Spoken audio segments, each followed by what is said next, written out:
আসসালামু আলাইকুম রহমতুল্লাহ বরকাতু। বর্তমানে পোলট্রি সেক্টরের যে অস্তিত্ব সেটা টিকিয়ে রাখাটাই অনেক কষ্টকর হয়ে দাঁড়িয়েছে। আমি বারবার আপনাদেরকে নিরুৎসাহিত করছি যে বর্তমানে কেউ বাচ্চা ওঠাবেন না, কারণ বর্তমান পোলট্রি সেক্টরের ভাগ্য নির্ভর করে কর্পোরেট সিন্ডিকেট এবং দালালদের মাধ্যমে।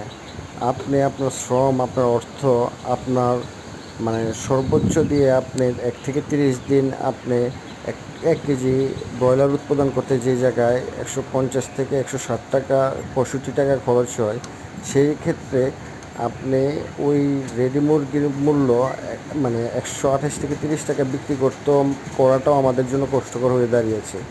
তো এই লোকসানের দায় কে নেবে?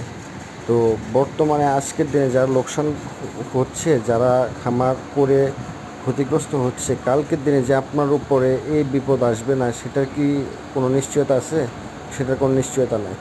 তো যতদিন না পর্যন্ত কর্পোরেট ভাঙবে, যতদিন না পর্যন্ত সিন্ডিকেট ভাঙবে, যতদিন না পর্যন্ত দালাল মিডিয়া মানে বন্ধ হবে, ততদিন পর্যন্ত আমরা আমাদের নিজের ভালোর জন্য হলেও আমরা বাচ্চা ওঠানো থেকে বিরত থাকি এবং আমরা এই সিন্ডিকেটের বিরুদ্ধে আমরা একতাবদ্ধ হই।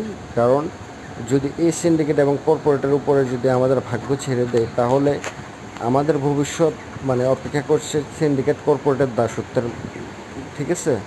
এছাড়া কিন্তু আমাদের কোনো ভবিষ্যৎ দেখতে পাচ্ছি না।